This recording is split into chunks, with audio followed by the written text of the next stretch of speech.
Ky emision u mundsua nga Pavin Kafe, Italterm, Aquavita dhe Go Plus. Mirëmbrëma miq.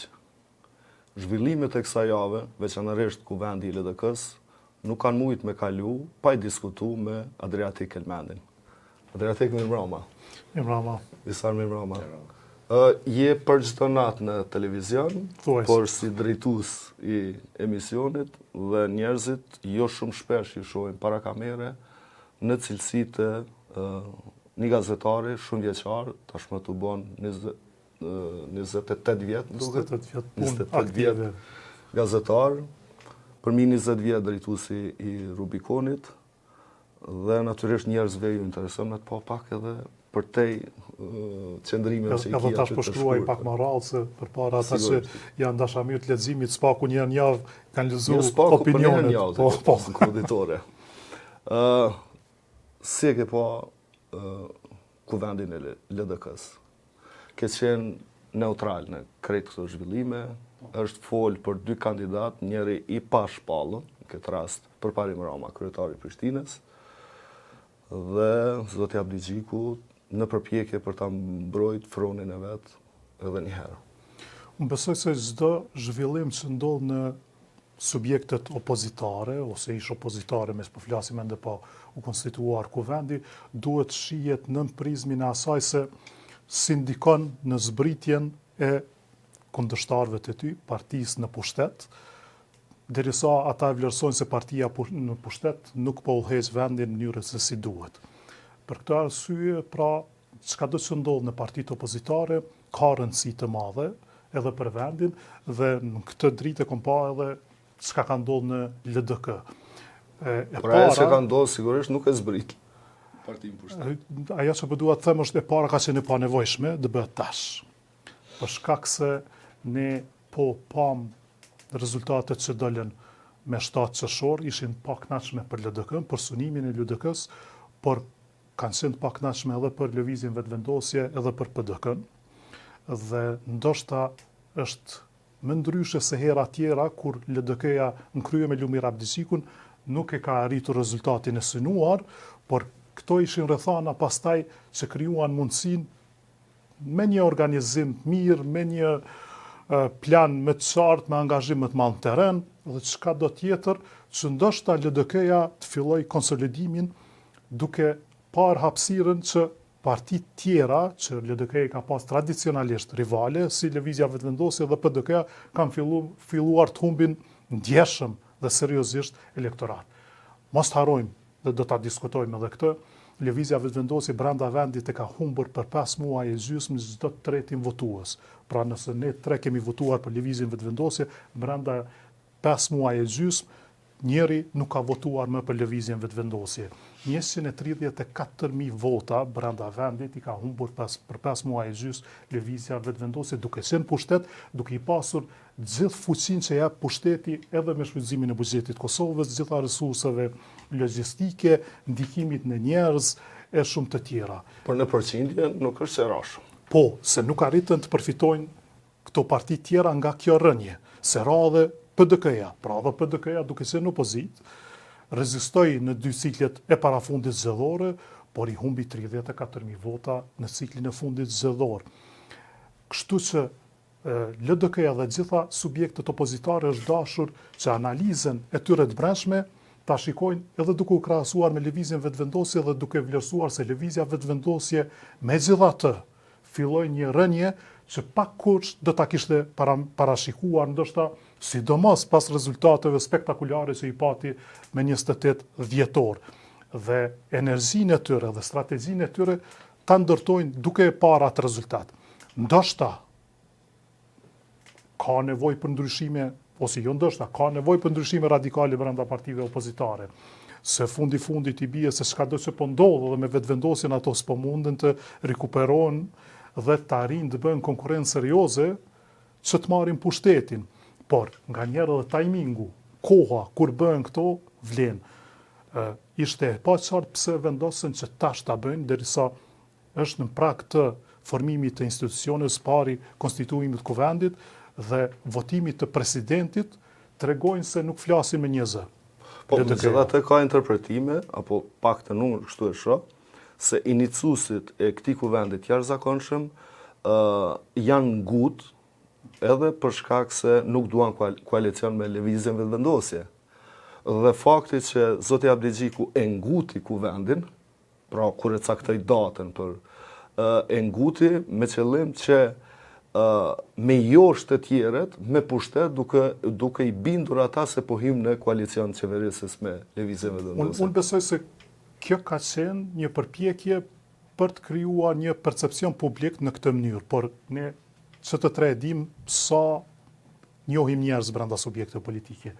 Pra, unë kam diskutuar gjatë dhe shpesh nëse mund t'i quajmë dy kampet, edhe pse unë besoj se ka më shumë njerëz aty që mendojnë ndryshe nga të tjerët dhe nuk mund t'i quajmë se janë bashkë me njërin grup ose tjetrin brenda LDK-s, dhe nuk besoj se kjo ka qenë arsyeja kryesore.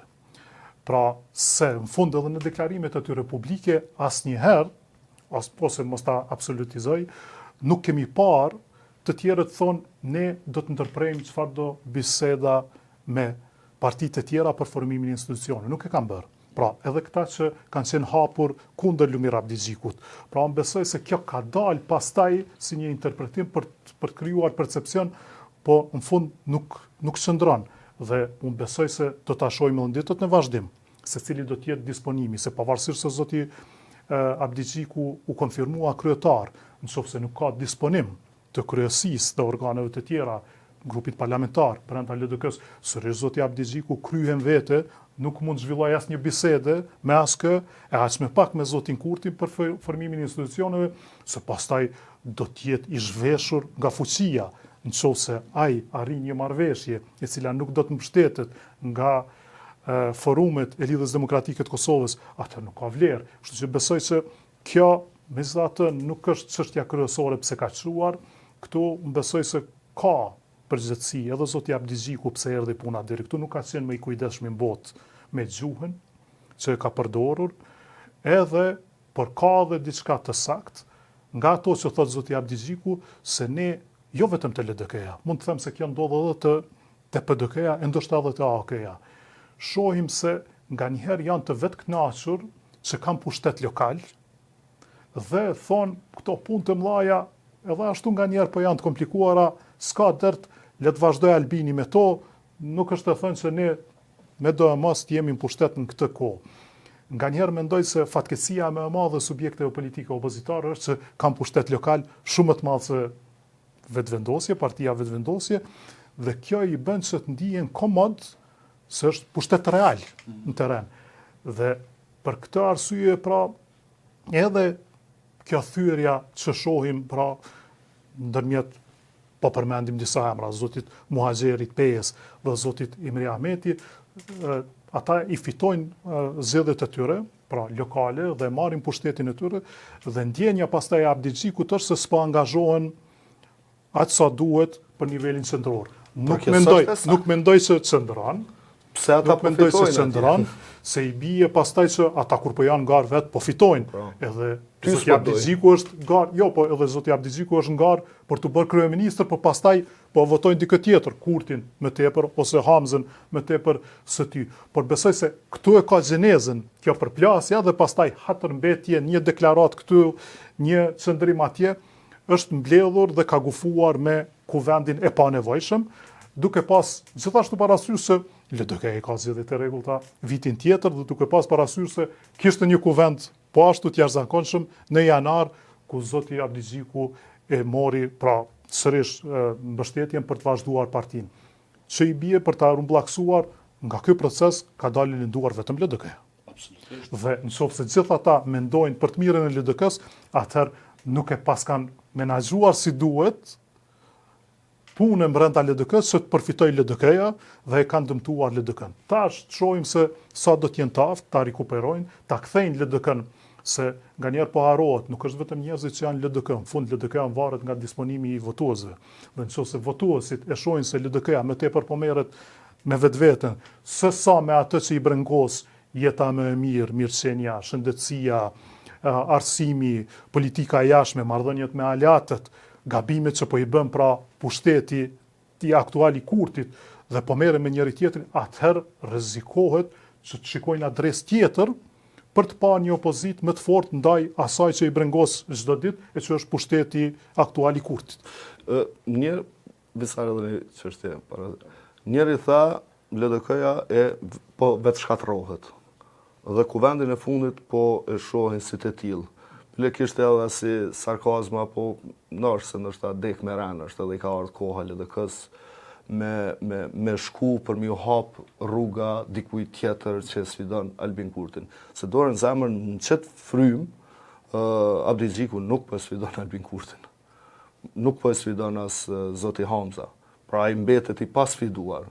Një që po lufton me të kështu, nuk e di apo e bën mas mire ajo, është Përparim Rama, tek i cili populli opozitar filloj me pa si një lloj shprese që mundet me i rezistu Albin Kurtit. A qëndron një gjë të tillë? Pra, po lidhe me këtë të fundit me zotin Rama, pra atë që përmenda me herët, filluan votuesit që janë kryesisht votues të LDK-s, ta shohin se dikush megjithatë po merret me opozitarizmin e drejt për drejt ndaj pushtetit që s'po i pëlqen, siç është ky i zotit Kurti, dhe duke u marrë me vetveten pjesa tjetër e LDK-s, po humbet kohë.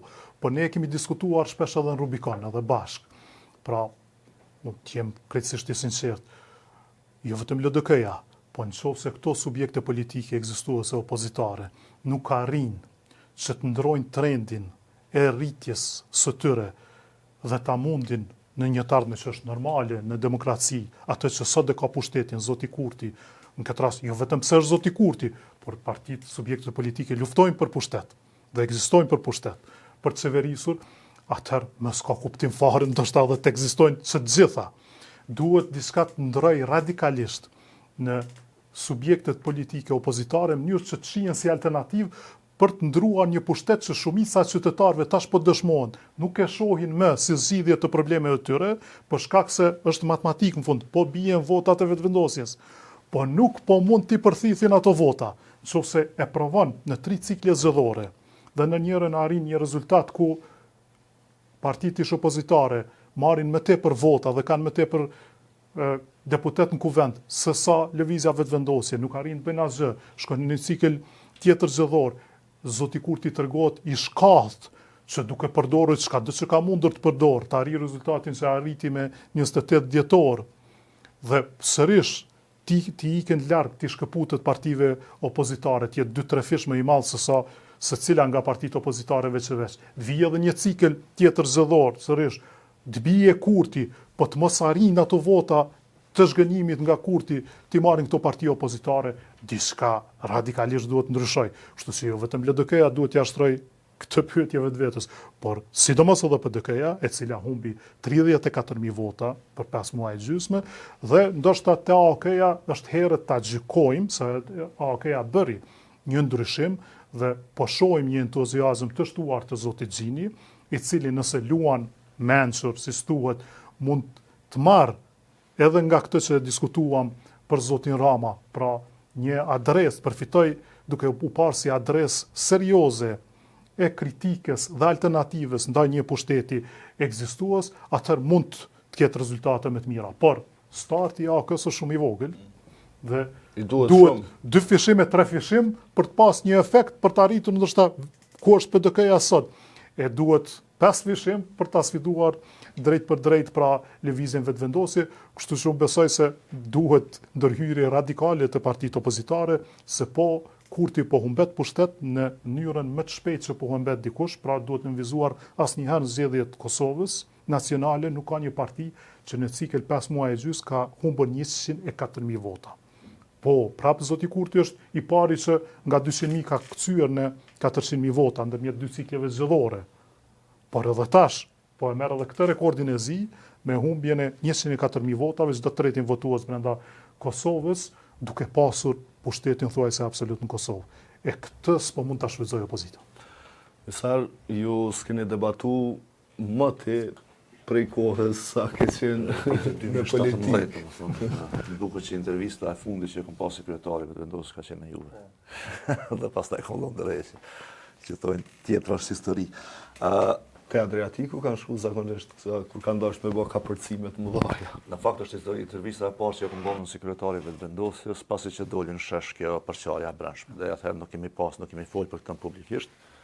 Dhe kur dolin shesh pastaj intervista e parë dhe e fundit për këtë çështje sekretar, po flas ka qenë te Adriatiku. Dhe definoi gjithçka dhe ndikoi pastaj edhe në rrjedhën e ngjarjeve. Ajo pastaj u bë procesi i pandalshëm. I rritjes së vendosjes. Edhe ka pas kritika të mëdha, domethënë për gjithëve krahë tjetër të vendosjes që kam dalë. Jo që kam dalë publik, por që kam dalë te Adriatiku. Po dhe kjo ka një shpjegim. Që tash unë jam dakord që spari problemet me partitë politike të opozitës. Në të rast po flasim për LDK, po unë jam dakord tash për Adriatiku që në PDK nuk ose po flitet për atë gjë, po është para shumë njëjta ngjarjen ashta brenda, përkundër që ata kanë një datë tjetër që e presin dhe rrjedhimisht nuk po lëviz asgjë në atë drejtim. Problemi është këtu që unë që shkon pa, për shembull, në këtë diskutime që kemi pas për LDK, prej përfundimit të zgjedhjeve, ose prej se ka nisë kjo përplasje, kështu kemi pas shumë emisione, secili në ato emisione ku jemi ne, është që jemi mundu mi aqillu dhe kemi mvesh arsye, ne, qysh na e ka marrë menja, e kam përqita, e kam përqit tjetrën, jo se kam përqita. Ndërkohë që nuk ka pas spjegim nga ta quj tash dy palë, tu ku problemi. Ose ato që kanë qenë janë kundërshtuar nga pala tjetër, si të pavërteta. Dhe ti për shembull nuk e din cila lufta politike aty brenda.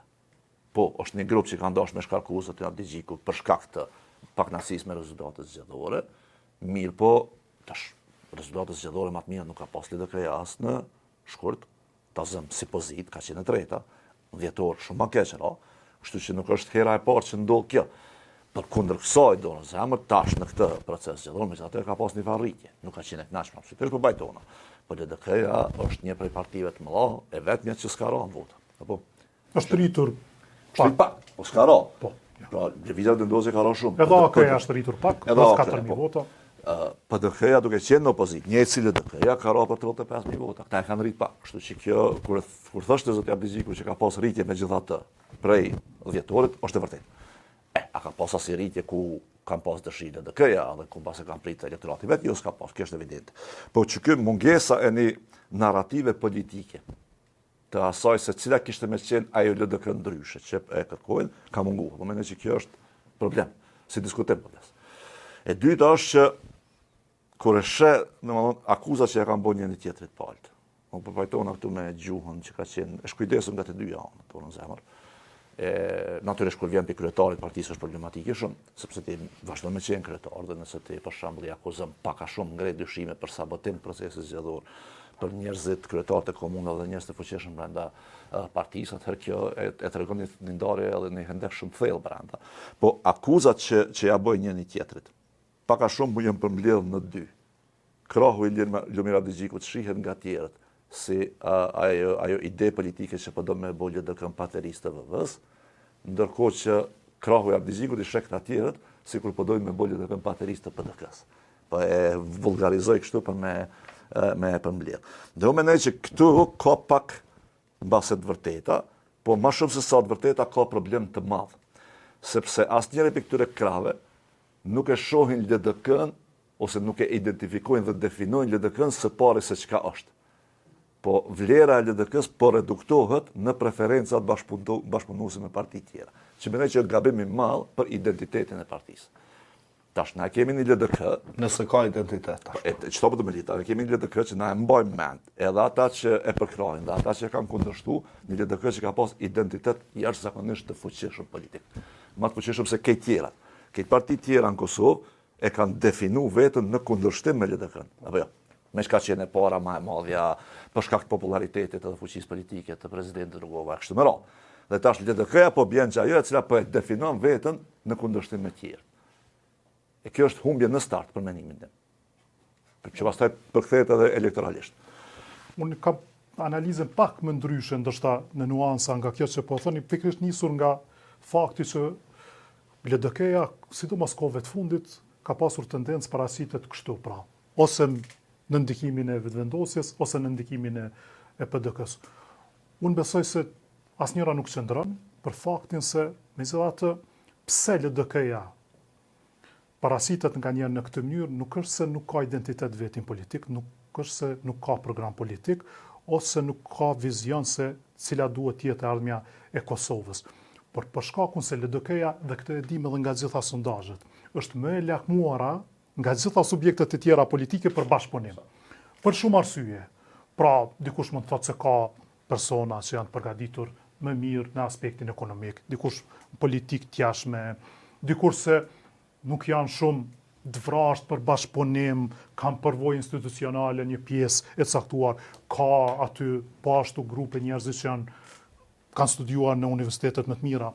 Pra, në disa aspekte janë njohin cilësitë LDK-s dhe si të tillë e shohin si më të përshtatshme për bashkëpunim, por duke qenë se e duan për bashkëpunim, njësoj si lëvizja vetëvendosje shumë më parë se sa që e do AK-n dhe PDK-n, njësoj PDK-ja shumë më shumë LDK-n se sa që e do vetëvendosjen, atëherë LDK-ja gjithmonë ndodhet në këtë mesin ku secili ka opinion, secili pastaj edhe sulmon nëse nuk i përshtaten veprimet e LDK-s me pritjet që i kanë, dhe ka ardhur në këtë situatë që nganjëherë shihet se lufta është apo bëhet paterisë e vetëvendosjes ose e PDK-s. Unë besoj se pikërisht pse s'ka dashur të bëhet paterisë e askujt dhe të shtyjë përpara identitetin e vet, edhe ndodhet në këtë pozicion. Se nganjëherë po harrohet. Duhet mos ja marr hakun zotit Abdixhiku megjithatë, që ka rezistuar, ndoshta diçka që s'do të rezistonin s'po di, ndoshta është para gjykim, por ndoshta nuk do të rezistonin as PDK-ja dhe AK-ja. Që në kohën kur zoti Kurti ka pasur nevojë, më shumë se çka sot, për të pasur partner për formimin e institucioneve, që janë pas rezultateve të shkurtit, kur i ka pas vetëm 48 deputet, jo mjaftueshëm për të votuar, siç e dim, as kryetarin e kuvendit dhe as qeverin, i ka bërë ofertë jo një herë, po disa herë shumë gjeneroze LDK-s, dhe LDK-ja nuk ka pranuar as shkoj në takim për diskutuar ato. Pra unë besoj se do të mund atëherë, ndoshta të merrte edhe presidentin qysh atëherë, nëse vetëm do të pranonte tulej për diskutuar me zotin Kurti. Ka qenë zoti Abdixhiku që ka rezistuar dhe asnjëherë nuk është ulur. E dim se zoti Memli Krasniqi ka shkuar në takim. Nuk ka pasur diçka nga ai takim, por në fund pra është takuar. Besoj se sikur ta thirrnin AK-n dhe të thonin po shqyrtojmë edhe kandidaturën e zotit Haradinaj për president ose ndonjë pozitë tjetër, besoj se do të uleshin për të folur. Po them, ndoshta është edhe para gjykim, por është leximi im i situatës që besoj se do të ndodhte. LDK-ja ka rezistuar. Pastaj LDK-ja, megjithatë, nga 18% ra në 13.7%, rënje e ndjeshme. Dhe edhe zoti Abdixhiku e zu vetën, edhe të tjerët, se sigurisht kryen vetën nuk ka vepruar, e zuri vetën duke thënë, pa mund të arrijun rezultate tjera duke qenë kaq kryefort dhe rezistent ndaj bashkëpunimit nga gjithë. Ne vetë kemi kritikuar, si nuk bashkëpunove s'paku me PDK-n për krijuar institucionet, mes nuk deshte e pa të vit Unë vetëm këtë pikë kam kritikuar, jo për vetëvendosjen. Atëherë mendoj se duhet jetë më i hapur dhe u pasë diskutuan, por sërish nuk lëshoj pe. Sërish i ofroj, vetëm LDK-s i ka ofruar poste qeveritare, zëvendës kryeministër dhe kryetar parlamenti, dhe nuk shkoj. Mos të harrojnë. Nganjëherë s'po ja përmendim zotit Kurti, që krahasuar edhe me zgjedhjet e fundit të 28 dhjetorit, është e vetmja nga partitë opozitare që ka më pak deputet në kuvend se ka pasur herën e kaluar. Dhe është e çuditshme si zoti Kurti në fund të procesit për të votuar presidentin herën e kaluar, u bë aq gjeneroz sa tha partitë opozitare të sjellin 3 kandidat. Dhe ne po vendosim për 2, njëri do të fitoj, po i çojmë kuvend. Tash duke i pasur 4 deputet më pak, duke i pasur gjasat më të vogla që të vendos vetë për presidentin e vendit, pozicionin startues negociator po thot konsensual presidenti dhe po shikojnë për tjerat. Jo, absolutisht, nëse herën e kaluar nuk të është pranuar që të bëhet një president konsensual dhe të zgjedhin partitë opozitare, atëherë i bie që për të zgjedhur zgjidhje duhet të rritesh pak ofertën të jesh më gjeneroz. Edhe pak të kjo temë, pse tash zoti Abdixhiku po shihet si goxha i vullnetshëm për të hyrë në koalicion me Albin Kurtin nëse herave të tjera ka rezistuar. Mos i ka rënë mend kështu që pas na gabu atëherë dhe po e shpreh në publik si një lloj gabimi derisa po e ka dëshirën shumë të madhe për pushtet tash. Madje edhe në këtë procesin e kuvendit të jashtëzakonshëm e ka përdorur një gjë të tillë. Madje i ka akuzuar të tjerë se po duan ta lënë vendin pa institucione. Pra, akuzat i kishte me gjuhën e Albin Kurtit. Pse tash kjo dëshirë e tij për të hyrë pushtet, për t'i rahatu njerëz të vet se ndoshta ata qetësohen nga kërkesa për ta rrëzu, apo po don me ja bën një shërbim të mirë vendit, duke hyrë në koalicion me dikë që e kanë akuzuar për gjithçka. Tash, që start duket shumë e çuditshme që dikush cilin e ke akuzuar dhe e ke kritikuar aq gjatë, sipas me të drejtë, në pjesën më të madhe të kohës, mund të krijohet një rrethon që ti bashkohesh. Tash kjo është një këndvështrim.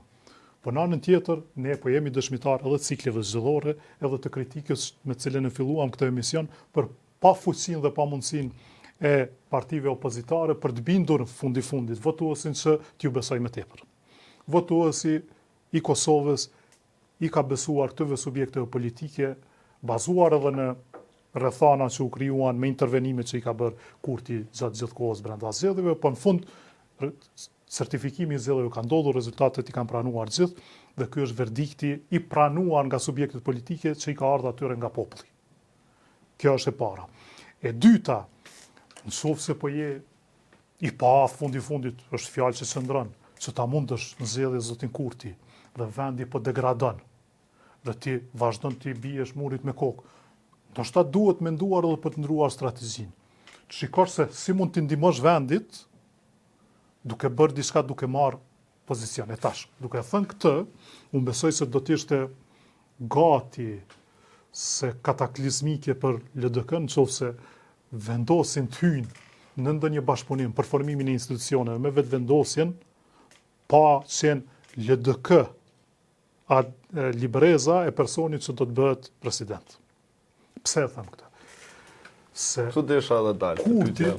Kurtit nuk i duhen votat e askujt për të votuar Albulena Haxhiun për kryetaret kuvendit, siç e tha zoti Glauko Njupca se do të jetë sërish kandidate. I kanë me komunitetet jo shumicë, i kanë votat, besohet 83 mund të jenë që votojnë pa ndonjë problem këdo që propozon vetvendosje ose nëse duam të themi drejt për drejt Kurti. Për qeverinë po ashtu, janë të njëjtat pak a shumë ato vota, edhe pse si po e shohim, po duhet shpërndaj pushtet edhe të këto komunitetet jo shumicë zoti Kurti, jo proporcionalisht me fuqinë e tyre politike, për të arritur numra për qeveri, diçka që ndoshta edhe mund ta diskutojmë. Dhe fundit, pra, ne shkuam zgjedhje për presidentin, po edhe nëse nuk do të kishim shkuar, se nganjëherë po fetishizohen këto fjali, shkuam zgjedhje për presidentin, tash duhet të fillojmë me presidentin. Jo për atë, vetëm pse shkuam zgjedhje, por se duhet të ketë balancim të fuqisë dhe kontrollit brenda pushteteve. E kërkon Kushtetuta e Republikës së Kosovës, e cila jo rastësisht ka kërkuar që për president duhet 2/3, pra shumica e dyfisht, po ashtu për procese tjera, pra për të zhbllokuar situata ose për të ruajtur kontrollin e checks and balances në Republikën e Kosovës. Me Albin Kurtin? Së këndemi, zoti Kurti, megjithatë i ka sot 53 deputet kuvendit të Kosovës. Pa vullnetin e Kurtit nuk ka president Kosovës dhe pa vullnetin e Kurtit ne shkojmë zgjedhje. Pra, pa vullnetin e Kurtit nëse s'ka president, atëherë edhe për fajin e Kurtit shkojmë zgjedhje. Të kuptojmë qartë sa jemi duke folur. Dhe nëse LDK-ja, por ndoshta edhe PDK-ja, ose kush do tjetër, po mes po e diskutojmë ka prizmi LDK-s, pranon që dikush që quhet konsensual, kush do tjetaj, të bëhet presidenti i Republikës së Kosovës dhe pastaj të hyjë në qeveri me zotin Kurti dhe ndoshta edhe të marrë pozitën e kryetares së kuvendit, nuk vlen asgjë, nuk do të ndryshojë asgjë, se fuqia atyre vendimarrëse brenda qeverisë dhe qeveria është organi kryesor i vendimarrjes në Kosovë, do të jetë gati zero. Pse? Pse janë drejt për drejt në vullnetin e Kurtit sa do t'i marrë parasysh qëndrimet e ministrave që kushtimisht do të vinë nga LDK-ja dhe sa jo. Dhe nëse në një ditë të bukur zoti Kurti zgjohet nga gjumi dhe thot Më falë s'po më kujtohet pse jemi na LDK-n në qeveri dhe pse po më duhen mu t'i duroj për 6 vjet, kur për çdo ligj që duhet kaloj, duhet negociuar ndoshta me ta diçka dhe duhet diskutuar me ta, kur unë i kam 63 deputet për të kaluar gjithçka, për të mbajtur qeverinë deri në fund mandatit, për të mbajtur kryetarin e kuvendit, hajtë se po mbet hatri diçka, edhe del. Dhe me këtë hap të mundshëm të zotit Kurti, që është oportunitet politik fundit, se cili që është politik synon të grumbulloj me te për pushtet për vete, pastaj mund të diskutojmë për natyrën e atij pushteti, se sa është i vetëdijshëm, se si duhet ta përdor atë pushtet, a për të përfituar për vete ose për ta madhruar veten apo për qytetarët, ky është diskutim i gjatë, por që mundësinë e krijuar për të përfituar dhe për të mundur në një cikël të arshëm zgjedhor, atë që e sheh konkurrent dhe sot e ka partner, nuk e shoh si do t'i rezistoj tundimit për ta shkatruar. Dhe nëse ja presidenti LDK-s, nëse po ja jep këtë pozitë Vjosa Osmanit, e cila ka qenë kandidate për presidente. Për ta parashikuar racionalisht zotin Kurti, duhet ta shuajmë atë si një politikan racional, por ai ka dëshmuar deri tash se nuk është se tregohet shumë racional në vendimet e veta, se ka bërë edhe shumë gabime, se zoti Kurti po i ka besuar, sidomos herën e parë, populli i Kosovës i ka fituar 50%, 51% në 2021 dhe ka qenë fitoria më e pastër që ka arritur ndonjëherë zoti Kurti, se nuk ka ardhur nga pozitat e pushtetit, ka ardhur nga opozita, kur të tjerët kanë pasur pushtet dhe ka arritur pa shfrytzuar, siç bën sot buxhetin e Republikës Kosovës dhe mekanizmat e tjerë, i marr 50%.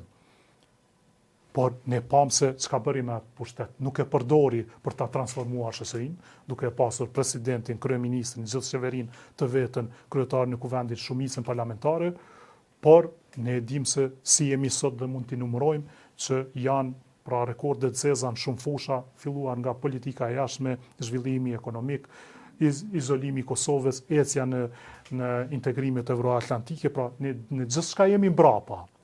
Ose në shumë s'ka jemi mbrapa, në pak s'ka kemi parë ndonjë depërtim të kësaj qeverie.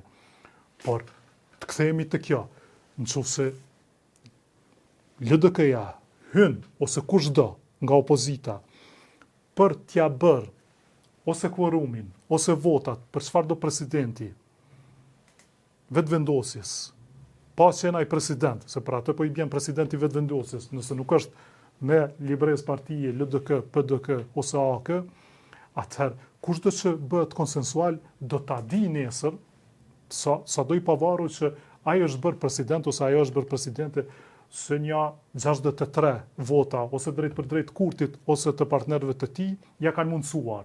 Dhe aty cila parti ka më shumë aksione si në ekonomi dhe financa në atë që ai ose ajo gëzon postin e presidentit. Për këtë arsye nuk ka asnjë logjik që partitë opozitare të pranojnë që të bëjnë kvorum dhe të ketë Kosova president, qofse nuk do të jetë i tyre. Se përndryshe vetëm sa ndihmojnë në zgjatjen e jetës së një qeverie që ata e quajnë jo të mirë për vendin, një qeverie për të cilën megjithatë rreth 30.000 qytetar brenda vendit e shohin si më dobët se sa që mund të ofronte opozita e tanishme, se kanë votuar më tepër bashkë brenda vendit për partitë opozitare, atëherë kjo do të kishte efektin edhe të zgjatjes së një pushteti jo të mirë për Kosovën, edhe për spaku 4 vjetarshme, pa ndonjë pengesë madhe dhe vazhdimin e problemeve brenda subjekteve të tyre politike, se pastaj do të fillonte kjo lufta e brendshme brenda tyre. Paramendojeni vetë situatën ku zoti Abdi Xhiku pas ta përdori termin mbjetimit të shkarkimit të tyre në 2 cikle të kuvendeve brenda 6-7 muajsh, tash pranon të hyjë të bëhet zëvendës kryeministër i Kurtit, të ketë disa ministri, edhe nëse do ta ketë gjysmën e qeverisë, LDK-ja, edhe nëse do ta ketë kryetarin e kuvendit. Nuk mund të bëj ndryshim dhe zoti Kurti, unë e besoj dhe jam ndoshta gati edhe të nënshkruaj, nuk do t'i rezistoj tundimit që ta prish atë koalicion, ta konsolidoj pushtetin e vet dhe pastaj kjo të ndikoj që LDK-ja të bëhet pikë 5 në ciklin e akuzave të brendshme se ti e shkatrove partinë, ti e naqove te ai që ne kemi kritikuar me drejt vazhdimisht tash sa vjet dhe i ja humbe Kosovës edhe atë shpresë për një alternativë që pushteti në një demokraci do të mund të ndryshohet. Se ashtu vetëm sa shkon duke u konsoliduar edhe më tepër pushteti i Kurtit, në kohën kur është evidente se ai po pëson rënje. Pra, shërbimin më të madh atëherë, në një situatë të tillë, hipotetike do t'ja ofronte LDK-ja, ose nëse PDK-ja bën të njëjtën si LDK-ja, por duket se pak ka gjasa, që të hyjnë severime të pa postin e presidentit, vetëm do të shërbej që zoti Kurti çka ka filluar të humb në zgjedhjet e qershorit, ti rikuperoj, ndoshta jo me rezultat drejt për drejt, po me rënien e përkrajës për partitë opozitare. Një çështje tjetër, Në shmirë të viziosh të më shtu diçka se këtu mendoj që i ngriti disa çështje shumë të rëndësishme Adriatiku.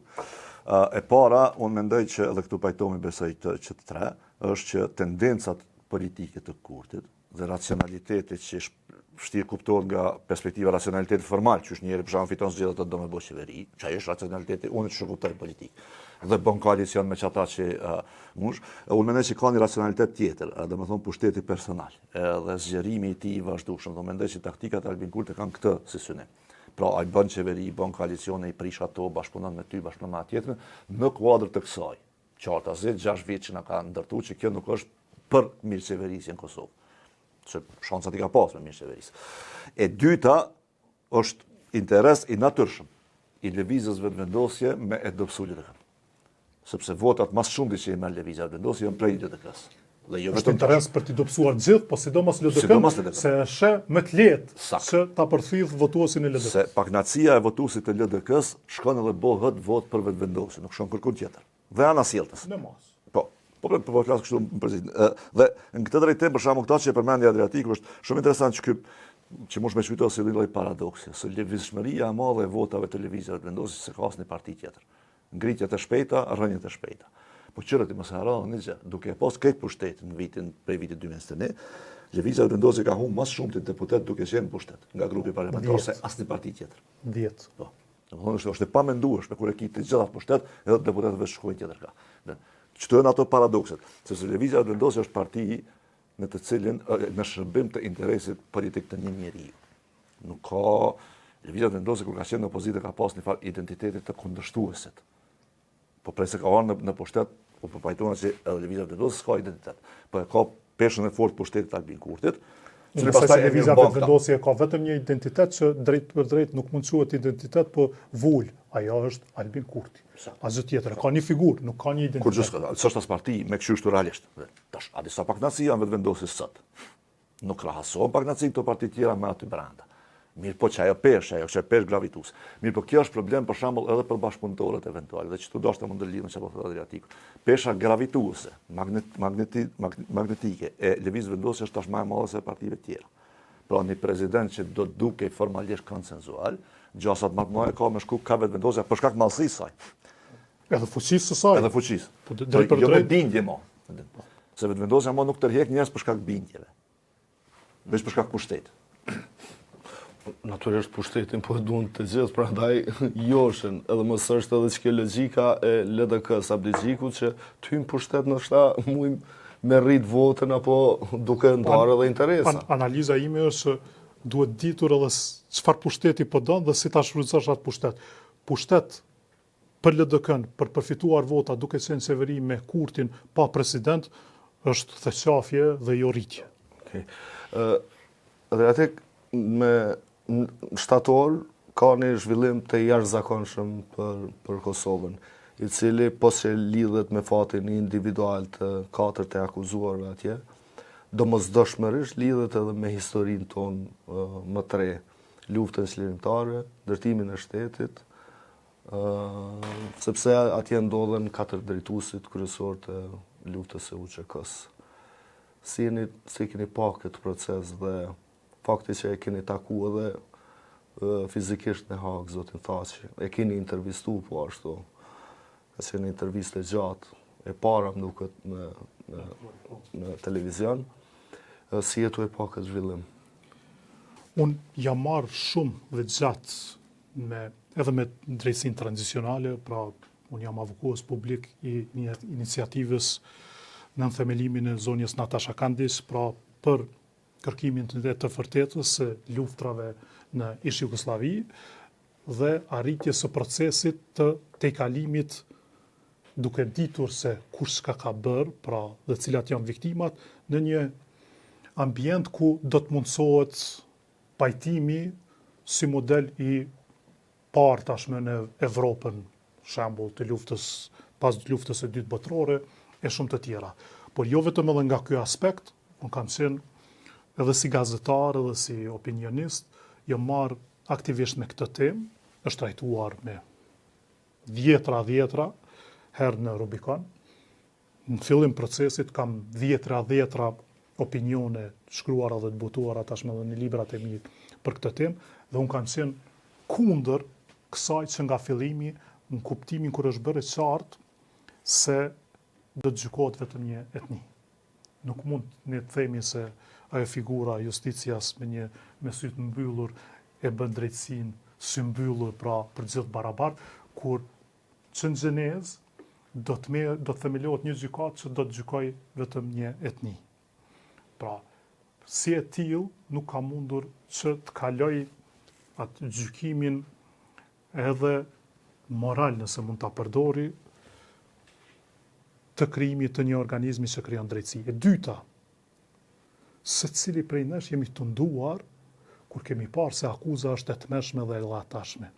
Trafikimi i organeve. Besoj se nuk ka një njeri që ka një arsye që thot nuk duhet hetohet e madje edhe të ndëshkohet secili që ka përdorur një situatë të sinqeritetit të madh dhe të dëshirës së madhe për të krijuar lirinë për një popull ose për kudo që kes përdor atë rrethon për përfituar materialisht për vetveten duke bërë krime monstruoze. Nëse dikush shkon dhe në emër të çfarë doje ja nxjerr dikujt organet për t'i shitur, ai është ndër krimet më monstruoze që mund t'i paramendoj mendja e njeriut. Në këtë rrethon është shitur si akuzë pra trafikimi i organeve. Ta ne vizojmë asnjë njeri normal nuk do të thoshte se nuk duhet hetuar e nëse ka prova edhe persekutuar dhe gjykuar, dënuar ata që kanë bërë një gjë të tillë. Po ne e pam pastaj, pra e para është që një etnike, e dyta ne e pam që kur doli akt akuza fare nuk është marrë me këtë çështje. E pam që qëllimi ka qenë arritja e një balansi politik të akuzimit të dyja palëve, nëse ka pasur në çarçe të caktuara politike, por edhe gjyqësore të perëndimit, e sidomos në lindje duke filluar nga Rusia. Ndonjë mendim se mos i kemi hyrë pak në hak Serbisë duke bombarduar, duke ja akuzuar dhe shuar në hak gjithë kreun politike ushtarak e policor. Pra në gjykatën ndërkombëtare dhe duke ja sjellur lirinë dhe pastaj edhe pavarësinë një shoqërie dhe pastaj krijimin e një shteti, atëherë ka mbizotruar ky mendimi se duhet krijuar diçka që megjithatë do të bëjë një balans, por pastaj kur e bën në këtë logjik, atëherë bie që është politike.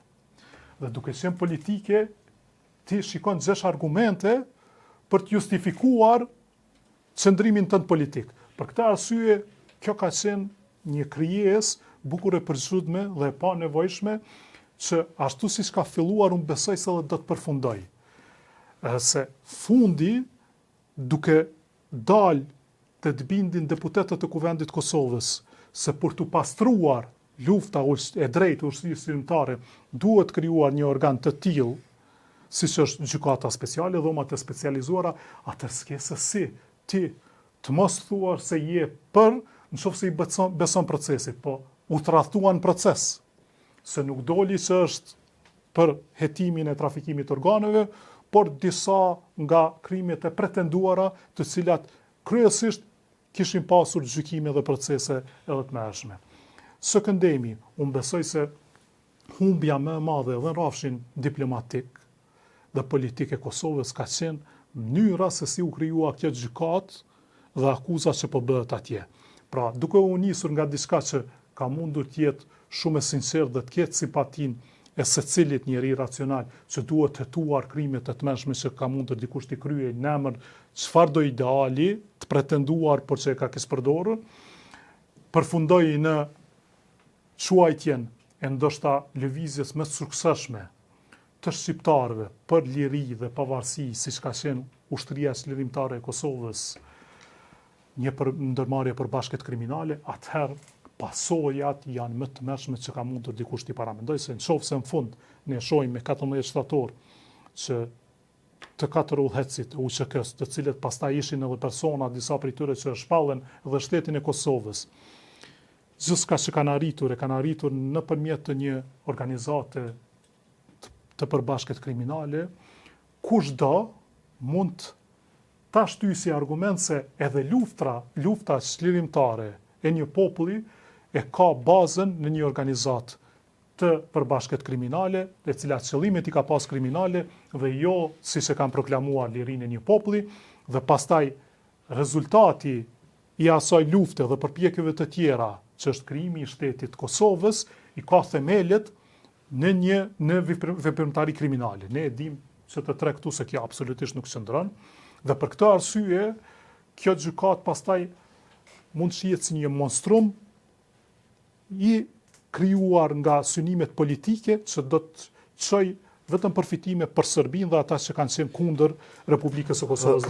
Zotë Gilman, gjithë këto argumente që i rendite deri tash, prej idesë së krijimit të saj kur rrjedh nga raporti Dick Martit, madje edhe të ish eurodeputetit rus, deri në ditët e sotme, pra po i jep përmbajtje politike në analizën tuaj të bazuar në krejt procesin hetimor dhe gjykimin. A nuk ju frikson kjo që mund të ketë në aktgjykim dënues? Kjo është edhe ajo që mua asnjëherë më ka dhënë komoditetin që siç e dim ne duke qenë persona publik dhe që kemi çasje edhe në informacion dhe siç e thatë edhe unë kam vizituar edhe zotin Thaçi dhe gjithë të tjerët edhe në Scheveningen, pra jam marrë me këtë proces, kam kontakte jo vetëm brenda Kosovës, por edhe me diplomate, politikan nga Evropa, nga SBA-ja, të rregullta dhe të shpeshta, kam çasje në informacionin që ndoshta njerëzit e zakonshëm nuk kanë, më bën që të jemi rezervuar për të dhënë një gjykim timin se çka do të ndodhë me 14 shtator.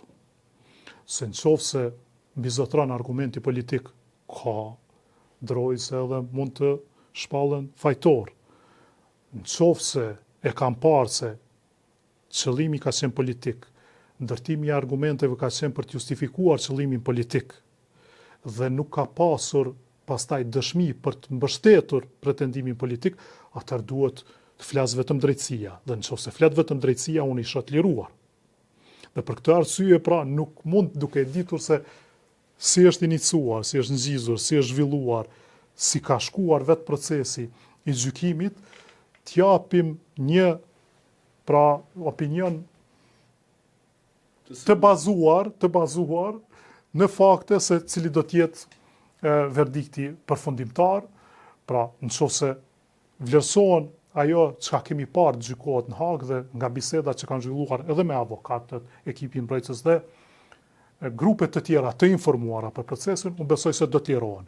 Nëse vazhdon të mbizotroj fryma për të cilën është krijuar kjo gjykat, që doli tjetë mashtruese se ajo frymë çoi në një akuzë të tmerrshme trafikim organësh, pastaj për të bindur gjithë se duhet krijuar dhe pastaj kur u krijua na doli diçka krejt tjetër, atëherë kam drosë dhe mund të befasohemi për të kësaj. E ka mbajt peng Kosovën PDK-n gjithsesi, po dhe Kosovën ky proces në Hagë. Ka njerëz brenda PDK-s, brenda edhe subjekte tjera politike të cilët shpresojnë në kthimin e zotit Thaçi dhe në rikthimin e tij në politik, edhe me qëllim të rrëzimit e Albin Kurtit nga pushteti. Mos janë të prit njerëzit goxha kot, kuptimin se njëri si 6 vjet është i shkputur nga jeta publike, dhe madje mund t'i ketë harru dhe kontaktet me njerëz, si duken ata, sa ka ndryshuar ata në pushtetin e Albin Kurtit. Unë për këto që i ngritët kam disa analiza se në cilat vija duhet pare. Para, besoj që është ajo që duhet tjetë mendimi më i shpërndar të shqiptarët të Kosovës për shqiptarët gjithandej, që nga momenti që Hashim Thaçi, Kadri Veseli, Jakub Krasniqi dhe Recep Selimi janë nisur për Hag, ata më s'kanë qenë vetëm të një subjekti politik, po kanë qenë gjithë shqiptarëve. Për shkak edhe të analizës që bëra në pyetjen tuaj paraprake, se fati i tyre nuk është vetëm fati se çka do të ndodhë me PDK-n ose me shefin e grupit parlamentar të lëvizjes vetëvendosje, siç ka qenë zoti Selimi në momentin kur ka shkuar në Hag, por se çka do të ndodhë me ta, do të reflekton se çka do të ndodhë me Kosovën radhë parë edhe me imazhin dhe pozitën e shqiptarëve në përgjithësi, sidomos shqiptarëve të Kosovës. Pra e para analizë është që ata duhet të parë si diçka e Kosovës për Kosovën dhe që të ndikojnë në jetën e përditshme të qytetarëve të Kosovës, si dhe në vetë shtetin e Kosovës. E dyta është analiza me PDK-n. Po, dhe PDK-ja besoj meriton një lavdat dhe mirënjohje shumë madhe për pjekurinë që kanë treguar në menaxhimin e situatave të tyre edhe të brendshme, duke mos i pasur dy nga themeluesit e subjektit tyre politik në Kosovë, në rrethana që ndoshta nuk ka pas një manual diku në botë t'ja shpjegoj se si duhet sillen. Po nuk besoj se diku i ka ndodhur çka i ka ndodhur PDK-s që dy nga njerëzit kryesor t'ja marrin brenda një dite dhe të mos i kenë më as në rrethana ku mund të zhvillosh biseda normale me të, le me diçka tjetër. Dhe e kanë menaxhuar atë sa kanë menaxhuar në mënyrën shumë të mirë, më të mirë se sa besoj kanë pritur edhe skeptikët më të mëdhenj. Do se u pa se kjo përsëritja e zgjedhjeve edhe mund të ketë ndikim. Dhe e treta është po, nëse zoti Thaçi dhe të tjerët do të kthehen, por sidomos aty peshën më të madhe e ka zoti Thaçi, besoj pajtohemi, atëherë mund të ndryshojë edhe spektri politik brenda Kosovës. Nëse sërish do të varet nga Thaçi, nga mundësia sa do t'i lejohet merret me aktivitet politik, besoj se po. Për çon njëra do të lirohet. E dyta se si do të ta menaxhoj ai nëse dëshiron të përfshihet në politikë. Mendimi im është që Thaçi momentalisht është shumë i popularizuar dhe ka mbështetje më të madhe se çka Partia Demokratike e Kosovës. Në këto rrethana, Thaçi nëse kthehet dhe merret me politikë, unë besoj se Partia Demokratike e Kosovës do t'i bie pak ngushtë, është mirë që më nuk i bie. Dhe në analizën e përgjithshme se sa është, siç e konstatova në fillim, pafuqësia e kësaj skene politike opozitare në Kosovë për të ballafaqsuar me një pushtet që sipas tyre e shumë kujt nuk po i sjell të mirat Kosovës, atëherë duhet një shkundje e madhe. Nëse Thaçi ta zëm, kthehet në PDK, do ta fuqisoj PDK-n. Por në gjykimin tim, Thaçi nëse kthehet, duhet shikoj përtej PDK-s. PDK-ja e ka ecjen e saj, ka arritur të jetë në pushtet, ka arritur të ketë disa nga komunat kryesore, por ndoshta i duhet për shkak të rrethanave të jashtëzakonshme dhe unike që i ka ndodhur edhe asaj, dhe rrethanave të jashtëzakonshme dhe unike që në vend se dikush shite se duhet solidarizuar me ata që kanë shkuar në Hag dhe këtë ta shprehte me një simpati dhe ndihmës për PDK-n, u shkua dhe ju dha pushteti më i madh që ka fituar ndonjë parti politike ndonjëherë dikuj që i ka thënë shko Hashim, atëherë gjitha këto duhet futen në analizë për të shikuar se nëse kthehet ky Hashim, çfarë duhet bëj. Dhe për ta rumbullaksuar, unë besoj se nëse do zoti Thaçi të merret në politikë, ai duhet të shikoj përtej PDK-s dhe ndoshta të vetë në krye të një lëvizje të re politike, e cila shkon përtej vetëm PDK-s. Në një rrethan të tillë, unë besoj se PDK-ja do t'i bashkojë asaj lëvizje të re politike, por do t'i bashkoheshin edhe më tepër njerëz, edhe si antar, por edhe si votues, më tepër se sa do të votonin për PDK-n. Kjo është analiza ime, ndoshta edhe nuk e kam sakt, por besoj se e ka tejkaluar PDK-n zoti Thaçi. Dhe nëse dëshiron të ketë ndikim të madh në Kosovë, atëherë duhet edhe të bëjë një organizim përtej PDK-s që të kapitalizoj në rrethanat në cilat ndodhet Kosova. Sër? Po, unë tash për mundësinë politike të zotit Thaçi kur kthehet në Kosovë, unë fuqimisht besoj që kanë mu kthy, kanë mu shpall pafajshëm, pajtona plotësisht që para sa kanë përcjell, domethënë procesin gjyqësor aty tani dëshmi ose provë fuqishme juridike nuk ka. Dhe uroj, shpresoj shumë që gjykata speciale nuk do të merr vendim bazuar në politikë, se kjo pastaj e zhbën komplet idenë e drejtësisë të dorën zamë jo vetëm në Kosovë, se kjo është një status i veçantë i gjykatës, edhe pse është e Kosovës formalisht nuk është veç e Kosovës. Dhe në këtë drejtim konsideroj që qeveria e Kosovës ka bën një gabim të madh që nuk ka marrë pak më shumë me këtë punë. Na kemi folur këtu shpesh herë për shkeljet e drejtave të njerëzit që ky kanë ndodhur aty katërve atje në paraburgim. Edhe kur kanë ardhur këtu, edhe sa kanë qenë atje, dhe mendoj që këto janë dashur më bësh shumë më të mëdha, jo domosdoshmërisht me potencialin e sanimit tyre, po s'paku me dërgu këtë porosi që ne jemi për drejtësi, po nuk jemi për vendime politike, dhe ato si pranojnë, si shtet.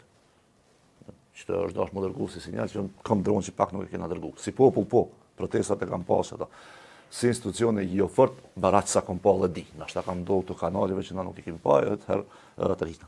Po tash, çështja politike. Unë mendoj që po, domethënë populariteti i zotit Thaçi veçanërisht dhe i të tjerëve, kur kthehen pafajshëm, natyrisht do të jetë i lartë. Dhe natyrisht që e ka lënë domethënë përkatësinë partijake, për shembull na kemi pa protestat e fundit që kanë mbledhur shumë njerëz për te PDK-s, jo vetëm PDK-s aktualisht, por për te PDK-s historikisht. Se kanë kuptuar se është çështja e njerëzve të Kosovës dhe jo njerëzve partijake. Saktë, ti ke pasur të përshkruan protestë njerëz të cilët magari kanë qenë shumë kritik kashi politikave të Thaçi kur ka qenë kryeminist ose kryetari i PDK-s kështu me radhë, që është normale, absolutisht. Unë spekulacion përkundrazi, kur ajo të gjithë që me bojnë gjatë tillë se kjo është për te partive është shumë më e rëndësishme se çështja. Po, çka unë mendoj që i mungon Kosovës, dhe a do të jetë Hashim Thaçi në çfarëdo forme të organizimit politik ai që e bën këtë, do të shihet. Unë mendoj që Kosovës i duhet një premtim i ri. Sepse na kemi humb një vit të gjys, apo të diskutu, apo bëjmë institucionet aty. Ndërkohë që gjatë një viti e gjys, kaq shumë ka ndryshuar bota. E kaq shumë ka ndryshuar raporti jonë me botën perëndimore, saqë kur zgjohemi nga kjo dehje, mendoj që kemi me pa një situatë shumë më ndryshe. Dhe këtu për një duhet një potencial i fuqishëm politik. Qoftë ai përmbledhur në një person ose grup personash, të cilët arrin me rikuperu këtë humbje që e ka psu Kosova jo vetëm në kohë. Unë mendoj që kemi bërë hapa prapa, kjo është mendimi jam, kuptim. Sepse rajoni ka ecë përpara, shumë gjëra kanë ndryshuar, për shembull vetë SADC-i, domethënë në Serbi, e cila tashmë ka filluar dialogun strategjik me Shtetet Bashkuara të Amerikës, ndërkohë që na nuk jemi as për sa afër. Shkurt, Serbia nuk është në pozicionin ku ka qenë kur i kanë marrë Thaçin me të tjerët në Hag, dhe njëkohësisht as Kosova nuk është ku ka qenë nga dita që i kanë marrë. Që i bie, Serbia ka avancuar në bashkëpunimin ndërkombëtar, në pozicionimin e saj më të mirë në raport me SHBA-n, Bashkimin Evropian. Kosova, edhe nëse ka mbetur aty ku ka qenë, i bie se ka mbetur mbrapa. Unë besoj se ka shkuar mbrapa. Po, edhe në çdo drejtim, e tash a e bën këto tash. Pse për shembull mendoj që Hashim Thaçi do të kishte më qenë njëri prej personave që mund ta bëj këtë, është për shkak të përvojës së tij dhe së paku mënyrës që ka trajtuar marrëdhënien me perëndimin sa ka qenë i pushtetshëm. Mendoj që aty ka dhënë prova pozitive. Për qeverisjen e brendshme mund ta fol ditë natë sa dush, sa gabimet janë konë ashtu me radhë. Po në çet pikë spaku ka qenë jashtëzakonisht i kujdesshëm dhe frymëdhënës. Kosova nëse nuk e bën çet lloj lëvizje politike. Dhe për tash nuk po flas për anët përveç, por nëse e bën çet transformim të qendrimit. Mendoj që kanë pas shumë punë shumë keq, sepse Kosova si shtet është lehtë e izolueshme. Për shembull, këtë vendet e rajonit mund me përparu ka Bashkimi Evropian, arena perëndimore ndërkombëtare, neve edhe më na lënë që shtu kur na nuk i pengojmë. Se na po mendojmë kanë herë që jemi pa të kalueshëm si Kosovë, nuk është ashtu. Fundi trupat e këforit i kena brenda dhe për siguri nuk është që me rakosën, të tjerat kalojnë ditë, vjet. Kemi zgjatur shumë, po edhe një çështje shkurt vetëm diçka edhe për këtë që tham, por gabimi më i madh do të ishte nëse gjithë potenciali opozitare, sidomos i PDK-s, lidhet vetëm me këtë datë, se mund të jetë edhe verdikti dënues, dhe mos ketë pastaj zhgënim se erdhi Thaçi ne do të vazhdojmë me atë që e quajnë edhe ata, këtë qeverisit Albinit, se s'kemi me çka të ofrojmë. Jo. Këto parti, subjekte opozitare duhet të punojnë, që ose të bëjnë alternativë ose të çojnë rrugë. Kështu që nuk bën dhe është e gabueshme edhe nëse shpresojnë në një individ vetëm ose disa individ vetëm që vinë këtu dhe bëjnë çudira, pra këtu edhe rrotullojnë situatën. Nëse ata që sot janë subjekte politike, opozitare, nuk besojnë se e kanë brenda vetvetes dhe organizimit tyre politik fuqinë, potencialin, vullnetin, idenë, angazhimin për të bërë ndryshimin, atëherë s'meritojnë të jenë aty. E vërtet. Në çështje e fundit, zoti Gelmandi, ju jeni njëri prej njerëzve më të atakuar në rrjetet sociale, në deklarata të politikanëve, veçanërisht eksponentëve të lëvizjes vetëvendosje. Këto ditë e fundit, si me thon, u zbulua ky shejtani mrena për mrena vetëvendosjes, Lule Gjeli, i cili pastaj personifikon gjithë mentalitetin e gjithë punën e lëvizjes vetëvendosje për me mrinë këtë pikë kur linçon, kërcënon, fyn, shpërndan gjuhë të urrëties e pandëshkuar ligjerisht. Juve ju ka prek shumë herë ky personazh, kjo faqe, po edhe të tjera. Sa ka ndiku kjo në përgjithësi, edhe në jetën e juaj, edhe në punën profesionale, po edhe në nxitjen e urrëties edhe më të madhe ndaj jush, përfshirë kërcënimet e vazhdueshme. Tash, po këthe në nivel personal dhe ju që më gjenë një gjatë, e dini se, ose mund të keni vlerësim se sa ka ndikuar, unë e marë si ndoshta kompliment, shkakun që kushdo që në periudat caktuara ka paraqitur pushtetin në Kosovë, ka pasur kritika ndaj asaj që unë kam bërë. Që i bie e kam parë si punë e cila ka ndikim.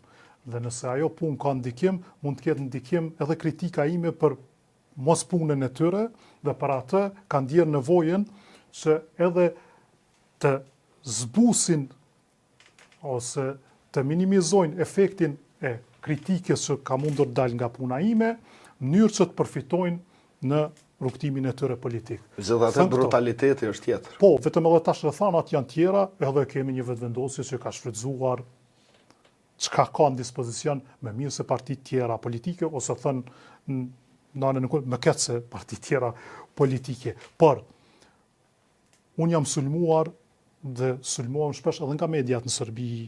Unë e kam ndaluar të hyjë në Serbi, se jam listën e BIA-s që është bërë publike dhe nuk guxoj sot të kaloj në Serbi. Po shkak të gjërave që kam folur, kam shkruar, pjesëmarrja në konferenca ndërkombëtare për ato që kam thënë.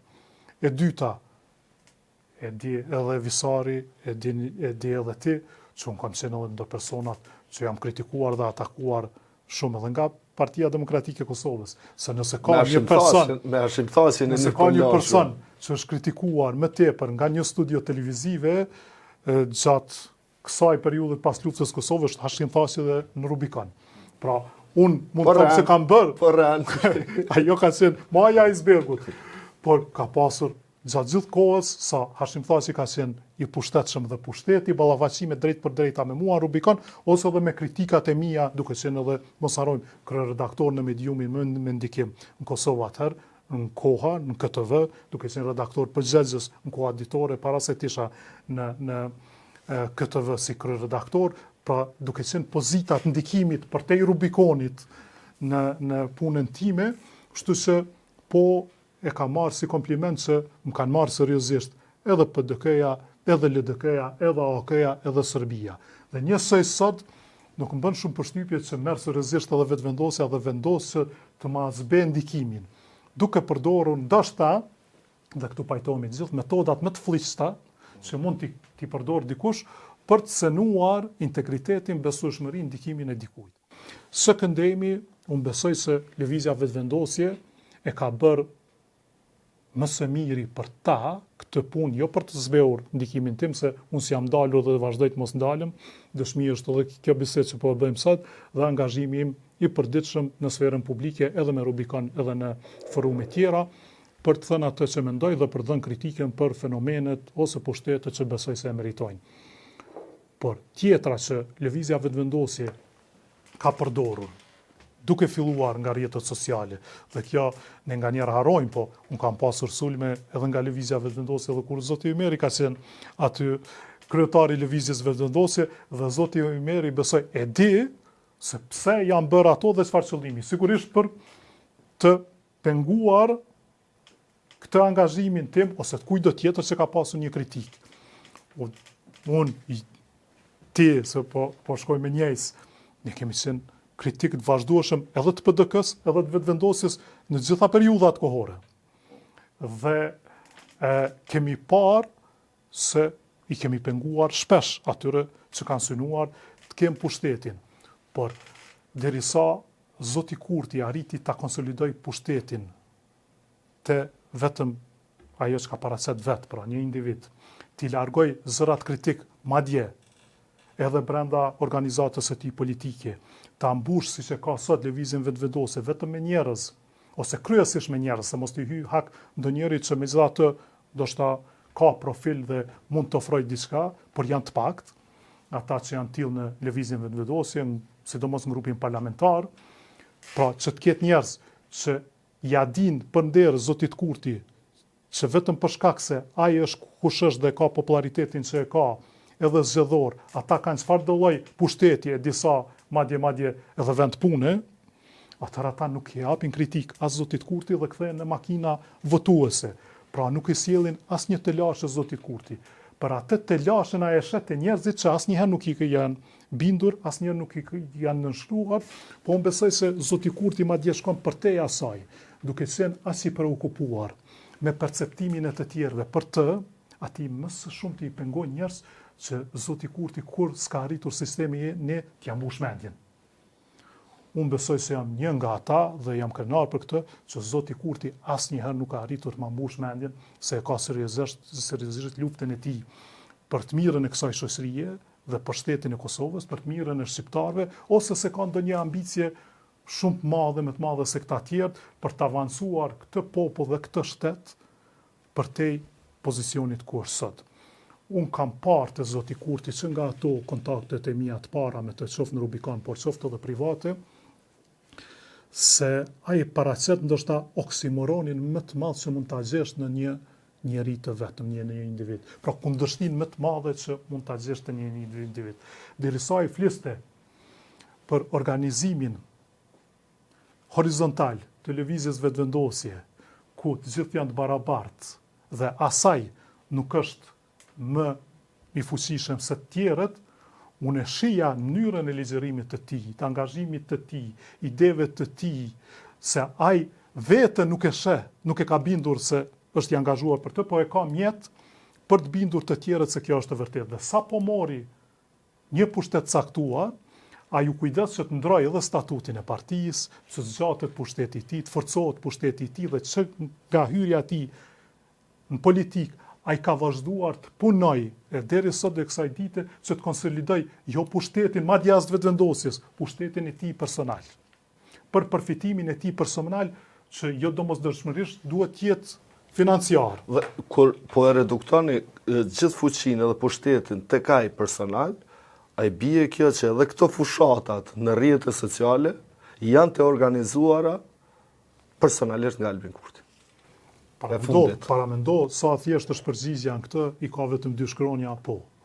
Unë besoj se asgjë që shohim ne të ndodh nga lëvizja vetëvendosje, sidomos të fushatat që janë të orkestruara gjithmonë, do të bëshin pa, dhe këtu pajtohem me atë që tha zonja Vjosa Osmani në Rubikon më në fund, pa jo vetëm bekimin ose pranimin e Zotit Kurti, por edhe pa instruktimin e Zotit Kurti. Kështu që thotësisht jam i bindur.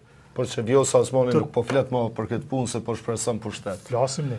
Kështu që unë besoj se Zoti Kurti nëse një ditë do të thoshte ne po e ndalim këtë, do të ndikonte shumë në zbutjen se tash helmatisja e qytetarëve ka ndodhur, disa tash aq janë dehur se kjo është the new normal, se duhet sharë këndë që spajtohen me të për kot, ka hyrë astell, por nëse Zoti Kurti një ditë kthehet për sëmbarje spaku në këtë aspekt, do thotë e kemi tepruar, ne e kemi polarizuar shoqërinë më tepër se sa ka mundur dikush ndonjëherë ta polarizoj, dhe kjo natyrisht nuk i sjell asgjë të mirë as shqiptarëve, as Kosovës, as askujt, dhe ta ndrojmë pllakën, atëherë mbi 70% do të ndalej kjo. Pra vetëm me ndryshimin e qëndrimit sërish të një individi.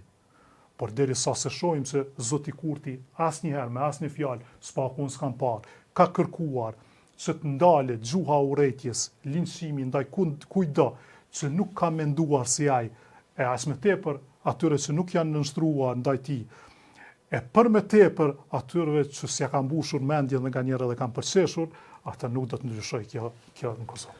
Të jatek faleminderit që erdhe në episodin e fundit të këtij sezoni të VV Show. Tash ose të parin ose të fundit, këtë se jo rastisht. Po s'kishte ndryshe se të mbyllim më mirë. Deri në shtator, kështu që po pushojmë edhe na. Faleminderit shumë e shumë sukses. Faleminderit. Mirë, mirupafshim.